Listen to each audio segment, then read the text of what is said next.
bonjour à toutes et à tous. Et je retrouve, parce que nous étions déjà vus l'année dernière, et c'est toujours passionnant de vous retrouver Vincent Vidal. Vous êtes professeur de radiologie à Marseille, à l'APHM. Et vous vous intéressez à l'espace, toujours à l'espace, hein, ça vous intéresse toujours? Oui, ben, l'espace, ça fait rêver, donc forcément, ça nous intéresse. Ouais. Donc, et oui. très présent aux journées francophones de radiologie, oui. Oui, demain, challenge, réception du challenge à 14h. Donc, ce challenge qui était l'objectif était de créer la boîte à outils pour la mission Mars, pour aller sur l'espace, dans l'espace. D'accord. Et alors? Eh bien alors, en fait, les gens qui vont s'embarquer sur Mars, ils vont partir pour un grand voyage, 900 jours. C'est vraiment très très long et puis c'est très loin et il n'y a pas de communication. Donc il y a 30 à 40 minutes de temps de latence de communication entre eux et nous. Et donc on ne peut pas avoir de communication justement au niveau médical. Et donc ils sont dans une autonomie totale. Donc dans cette autonomie totale et dans un volume qui est extrêmement réduit, il va falloir qu'ils embarquent des technologies de santé. On ne peut pas embarquer de la chirurgie lourde, pas possible. On ne peut pas embarquer beaucoup de technologies qui sont les nôtres. Et en fait, on se rend compte qu'avec la radiologie interventionnelle, eh ben, on va pouvoir faire beaucoup de choses. Enfin, pas mal de choses. Donc ça, c'est pour un voyage hypothétique, mais enfin, en 2000... Non, pas hypothétique. Non, c'est pas du tout hypothétique. On va y aller.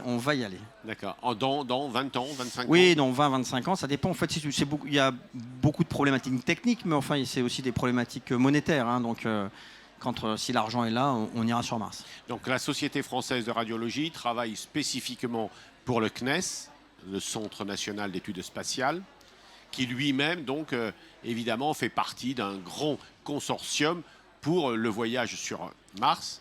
Pas que, vous allez nous parler également d'un voyage lunaire qui a l'air de repartir. Enfin, c'est un autre sujet.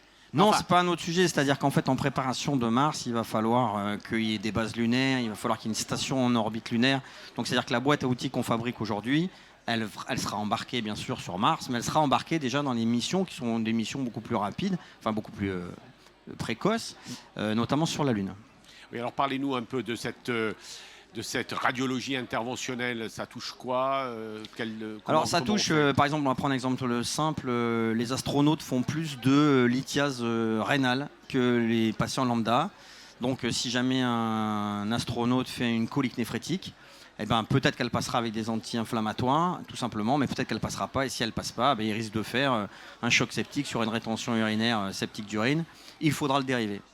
Donc c'est assez simple de dériver, de faire une néphrostomie, si jamais on a le matériel pour le faire, des connaissances et puis un peu d'imagerie embarquée comme de l'échographie.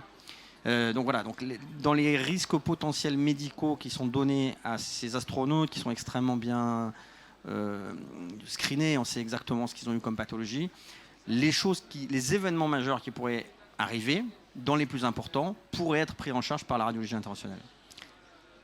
Là, on vise un vol pour Mars avec combien d'astronautes? Alors, il devrait y avoir un équipage de 5 à 7 personnes. Normalement, il devrait y avoir un médecin, même si on essaie d'avoir toujours de la redondance. Ce médecin, il aura besoin de quoi? Il aura besoin de connaissances, bien sûr, de petite chirurgie, de dentisterie, de tout ce qui est urgence, et puis, bien sûr, la radiologie interventionnelle pour pallier à ces problématiques. Alors, il faut bien comprendre une chose, c'est que si on trouve de l'or sur Mars, on ne le ramènera pas, hein, parce que le prix du poids du kilo, c'est des millions de dollars. Donc, emmener du matériel médical sur Mars, il va vraiment falloir le choisir de façon la plus efficace possible, qui soit à la fois le moins volumineux et puis surtout utile à beaucoup de procédures. Voilà. Et c'est l'avantage de la radiologie interventionnelle, c'est qu'avec nos méthodes de drainage et d'accès aux organes profonds, finalement, avec le même matériel, on peut quand même drainer un poumon, une vessie, un rein, un abcès, traiter beaucoup de choses. Et alors, nous parlons également, parce que c'est revenu en actualité, c'est la Lune. C'est revenu en actualité parce qu'il y a eu ces lancements qui nous relancent dans nos espoirs de conquête. Alors, c'est moins loin, mais enfin, il faut quand même être autonome. Là alors, c'est moins loin, mais il faut quand même un peu d'autonomie. Il y a 6 jours de voyage. Quand on est sur la Station spatiale internationale, un astronaute redescend. S'il y a un problème médical, il peut redescendre en 24 heures dans un hôpital. Donc le risque relatif médical n'est pas très important, pas beaucoup plus important que dans d'autres zones, surtout que ces astronautes sont en pleine santé. Par contre, quand on est sur la Lune, déjà il y a 6 jours de voyage et puis bon, il faut préparer les véhicules pour revenir. Donc il y a déjà beaucoup plus d'autonomie. Et traiter un patient, c'est quelque chose, traiter le cosmonaute, mais le stabiliser, c'est très important. Et donc il y a des des interventions qu'on pourrait faire, qui ne seraient pas des interventions, par exemple, mettre une néphrostomie sur un rein bloqué, ça ne le traite pas, mais ça va stabiliser le patient, éviter que le patient décède. Voilà. Donc on est vraiment dans de la stabilisation. Parfait. Et alors, ici au JFR, dites-nous un petit peu les actualités. Alors, au JFR, donc demain, samedi à 14 h au VRI, on va écouter Au village de la radiologie. Voilà, au village de la radiologie. On va écouter les 6 équipes qui ont travaillé comme des dingues, vraiment avec un engouement. Ils ont rendu des dossiers incroyables. Donc, ils vont présenter chacun leur boîte à outils, qu'est-ce qu'ils ont pu imaginer. Et puis, on remettra le prix de ce challenge. Et on fera les annonces un petit peu, on va dire, de ce qui va se passer après, parce que c'est pas un coup d'épée dans l'eau. Hein. Il y a un vrai travail avec le CNES et c'était pas un jeu en fait. Ça a été agréable à faire, ça a été amusant, mais c'est pas un jeu, c'est vraiment. Et on voit bien que la radiologie interventionnelle française est en avance sur ce sujet. Et alors ça, c'est cette année, mais on refera l'année prochaine. Enfin, quel est l'avenir de ces data challenge et de votre travail Alors, ce qui va se passer, c'est que cette année, on a demandé aux gens de travailler avec des outils qui sont existants sur le marché.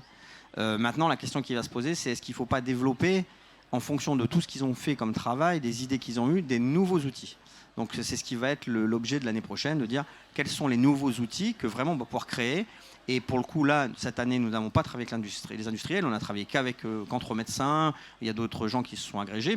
Et là, ça va être d'associer des industriels pour vraiment avancer et avoir cette boîte à outils tamponnée radiologie interventionnelle. Vincent Vidal, vous nous rappelez le rendez-vous ici pendant Alors, les JFR?